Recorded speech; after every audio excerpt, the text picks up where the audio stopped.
आज हम बात करने वाले हैं बहुत ही interested topic board exam class 10th class 12th में बिना पढ़े ऑब्जेक्टिव क्वेश्चन मींस बहुविकल्पी प्रश्न में बहुत अच्छे मार्क कैसे लाएं। So hi everyone, myself Riyaz, IIT NEET board exam expert. आज की क्लास में मैं आपको ट्रिक के साथ सिखाने वाला हूं कि आप बिना पढ़े भी बोर्ड एग्जाम में ऑब्जेक्टिव क्वेश्चन में अच्छे मार्क कैसे लेके आएंगे। आपको ऑब्जेक्टिव क्वेश्चन बिल्कुल भी नहीं पता, फिर भी आप बहुत अच्छे मार्क ला सकते हैं। तो आप कंप्लीट वीडियो को देखें, पॉइंट टू पॉइंट इसको फॉलो करें, बोर्ड एग्जाम में अप्लाई करें, आप बहुत हाईएस्ट मार्क ऑब्जेक्टिव क्वेश्चन में लेके आएंगे, वो भी बिना पढ़े। क्योंकि हाई स्कूल में 20 ऑब्जेक्टिव क्वेश्चन आते हैं जिसका बहुत अच्छा वेटेज आपके एग्जाम में रहता है।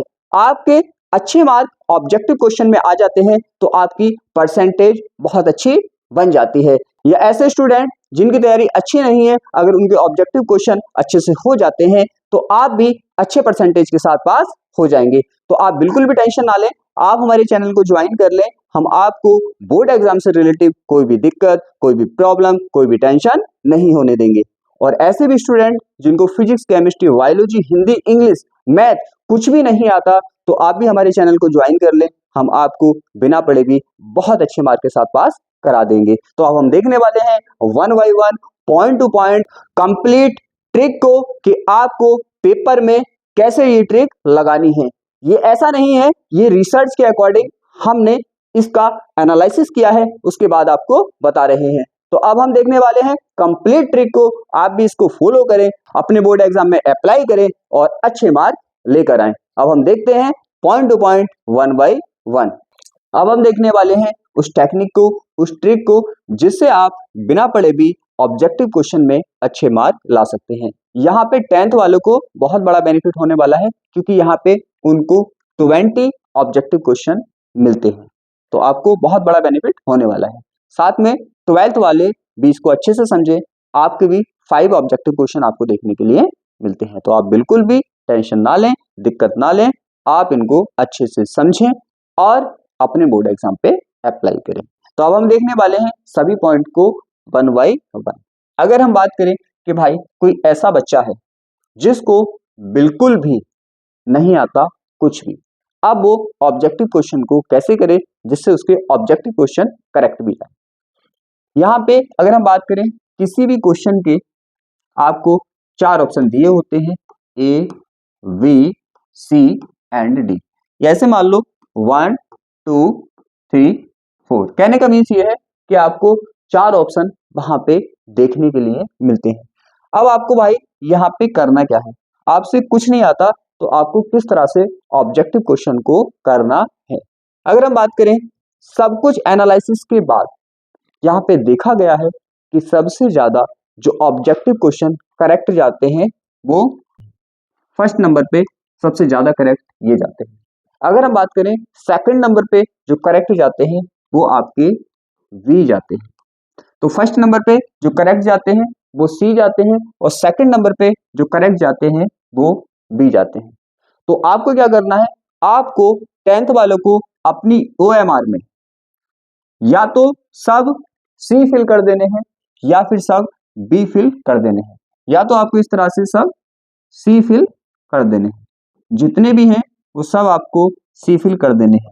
अब ऐसा करने से क्या होगा, ऐसा करने से जितने भी सी करेक्ट हैं आपके सब करेक्ट हो जाएंगे और आपको अच्छे मार्क मिल जाएंगे। तो इस तरह से आपको फिल करना है, नो टेंशन नो प्रॉब्लम। सी वाले जितने भी करेक्ट होंगे आपके सब करेक्ट हो जाएंगे और आपको अच्छे मार्क मिल जाएंगे। अगर आप चाहते हैं कि भाई हम सी नहीं हम वी फिल करना चाहते हैं, एग्जाम के टाइम फीलिंग आती है कि भाई सी नहीं बी फिल करना है, तो आप सभी वी फिल कर सकते हैं, तो आपकी चॉइस है। लेकिन जो रियलिटी है आपको बता रहा हूं, सबसे ज्यादा सी करेक्ट होते हैं, उसके बाद बी करेक्ट होते हैं, उसके बाद आपके ए और डी का नंबर आता है। तो इस तरह से आपको फिल करने हैं।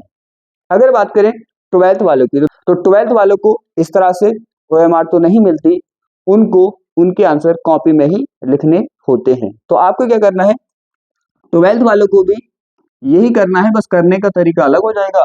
उनको कॉपी में लिखने होते हैं और भाई इनको OMR में फिल करने होते हैं। तो आप भी क्या करें, आप भी ऐसे ही करें, या तो सबके आंसर सी लिख दें या सबके आंसर बी लिख दें, जितने भी आपको ऑब्जेक्टिव क्वेश्चन दिए गए हैं, या तो सबके आंसर आप सी कर दें या सबके आंसर आप बी कर दें।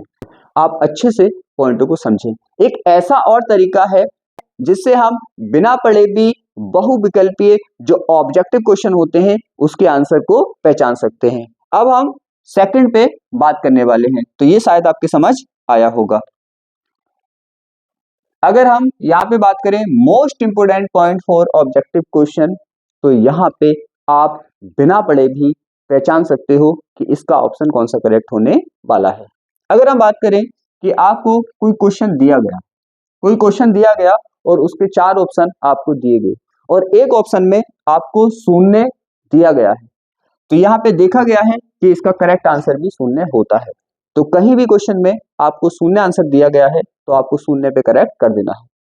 अगर हम बात करें सेकंड की, अगर कोई क्वेश्चन आपको दिया गया और उसमें एक ऑप्शन में लिखा है इसमें से सभी, तो देखा गया है कि ये आंसर इसका सही होता है। अगर आपको आपके क्वेश्चन में ऑब्जेक्टिव में कहीं पे ऐसा लिखा हुआ मिले तो उसका सही आंसर आपको इसी को टिक करना है। अगर हम बात करें कि आपको किसी क्वेश्चन में दिख रहा है इसमें से कोई नहीं, तो ये आंसर नहीं होता है, इसको आपको टिक नहीं करना है। आगे हम बात करें कि कोई हमें ऑब्जेक्टिव क्वेश्चन दिया गया है तो उसमें आसपास के जो ऑप्शन होते हैं वो करेक्ट होते हैं। अब मैं आपको सबको दिखाने वाला हूं कि कैसे। अब आप इन क्वेश्चन को अच्छे से समझ लें। देखो यहाँ पे क्या है, यहाँ पे क्वेश्चन दिया गया है कि किसी भी इलेक्ट्रोड का इलेक्ट्रोड विभव निर्भर करता है।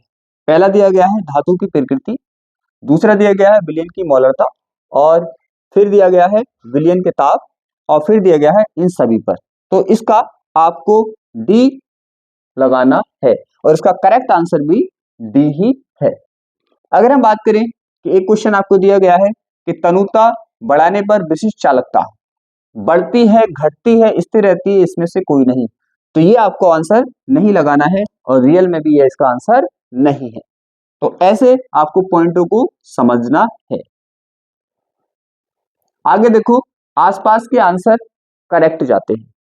जैसे यहाँ पे एक क्वेश्चन हमें दे रखा है, इसमें हमें दिख रहा है कि ये देखो ये दोनों आसपास हैं, आसपास आंसर है, ये अलग है, तो ना तो इसका आंसर ये है और ना ही इसका आंसर ये है। तो आसपास अगर दिखे तो आसपास में से किसी को भी आप चॉइस कर सकते हैं, उसका आंसर वहीं पे आपको मिलेगा।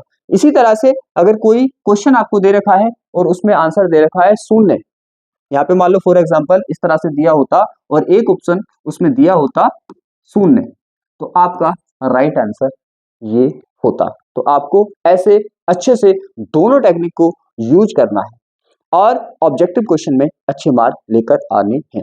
तो आप बिल्कुल भी टेंशन ना लें, बिल्कुल भी दिक्कत ना लें, आपको बोर्ड एग्जाम से रिलेटेड कोई भी दिक्कत, कोई भी प्रॉब्लम हम नहीं होने देंगे। तो आप हमारे चैनल को ज्वाइन कर लें, हम आपको बिना पढ़े भी बहुत अच्छे मार्क के साथ पास करा देंगे। Hindi, English, math, physics, chemistry, biology, सभी सब्जेक्ट में आप बिल्कुल भी टेंशन ना लें। आज मुझे आपको इतना ही समझाना था, अब हम क्लास को यहीं पे क्लोज करते हैं।